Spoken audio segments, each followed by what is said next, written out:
രണ്ടാം ബാല്യം. കഥ എഴുതിയത് അംബിക പി മേനോൻ. കണ്ണാടി നോക്കാൻ സമയം കിട്ടാറില്ല.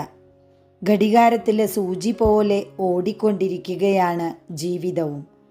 തിരിഞ്ഞൊന്ന് നോക്കാനും ചിന്തിക്കാനും സമയമില്ല. ഇടയ്ക്കെപ്പോഴോ കണ്ണാടി എന്നെയൊന്ന് നോക്കി.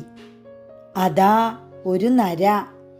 ഏയ്, ഒന്നല്ല, 2, 3.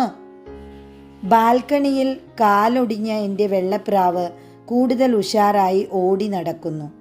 മുടന്തിയ കാല് ജനലിൻ്റെ അരികിലേക്ക് ചേർത്ത് വെച്ച് അകത്ത് സ്വരുക്കൂട്ടിയ കൂട്ടിലേക്ക് എത്തി നോക്കുകയാണ് പാവം.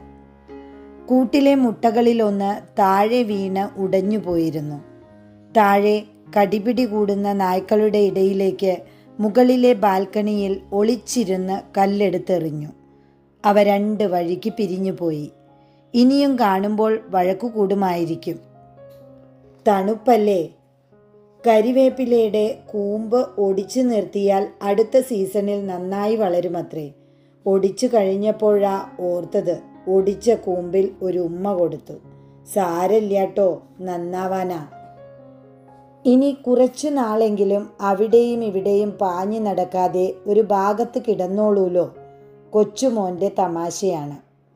മെട്രോ ഇറങ്ങി വീട്ടിലേക്ക് റിക്ഷയിൽ കയറുന്നതിന് മുമ്പേ വണ്ടി വിട്ടതാണ്. ആൾക്കൂട്ടത്തിനിടയിലേക്ക് കാലുമടങ്ങി വീണു. 1 മാസത്തോളം പരസഹായത്തിൽ. 3 ആഴ്ചയ്ക്ക് ശേഷം വീണ്ടും യജ്ഞം തുടങ്ങി. പഠിപ്പിൽ പിന്നോട്ടെങ്കിലും തൻ്റെ സാന്നിധ്യം ആഗ്രഹിക്കുന്ന കുഞ്ഞുങ്ങളായിരുന്നു മനസ്സിൽ. അതോ മറിച്ചോ? പാർക്കിലൂടെ സ്കൂളിലേക്കുള്ള ഓട്ടത്തിനിടയിലാണ് അണ്ണാരക്കണ്ണന്മാരുടെ കലപില. ദിവസങ്ങൾ മാത്രം പ്രായമുള്ള കുഞ്ഞ് വാരിയെടുത്ത് തുവാലയിൽ പൊതിഞ്ഞു. പാട്ടിക്കിടെ പോയി അതിൻ്റെ വായിൽ വെള്ളമിറ്റിറ്റ് വീഴ്ത്തി.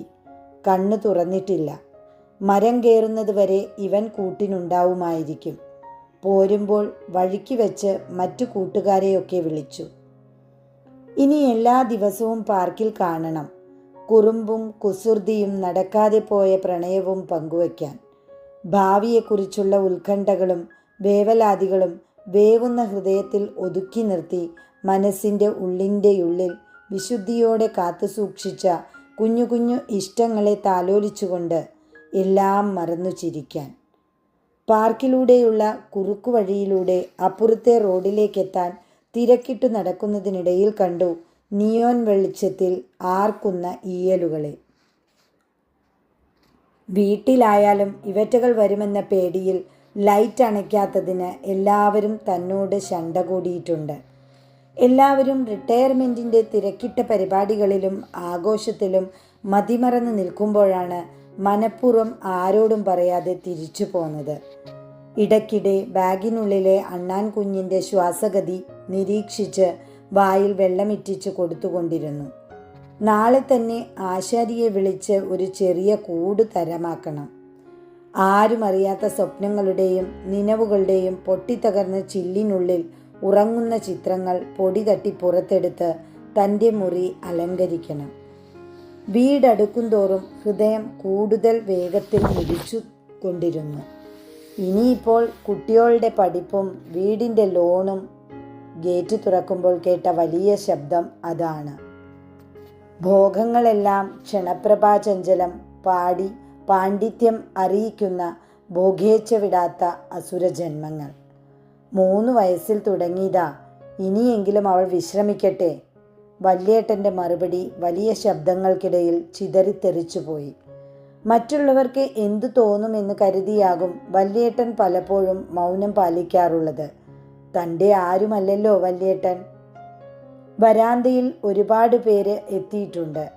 ഇന്നത്തെ ദിവസത്തിൻ്റെ പ്രത്യേകത കൊണ്ടാവാം പാർട്ടിയോ സദ്യയോ ഒക്കെ കാണും.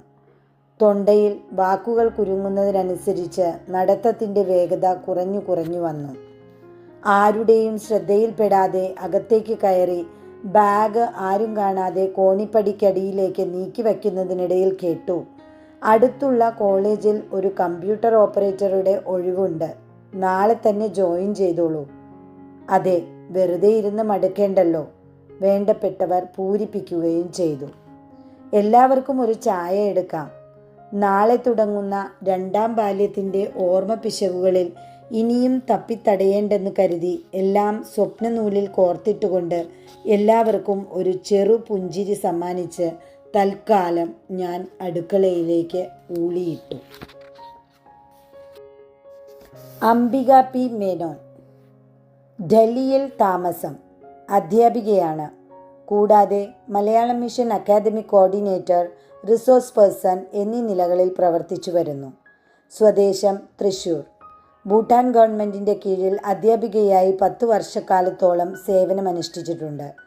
മലയാളം മിഷൻ്റെ കരിക്കുലം നിർമ്മാണത്തിലും പാഠപുസ്തക രചനയിലും പരിഷ്കരണത്തിലും പങ്കെടുത്തിട്ടുണ്ട്.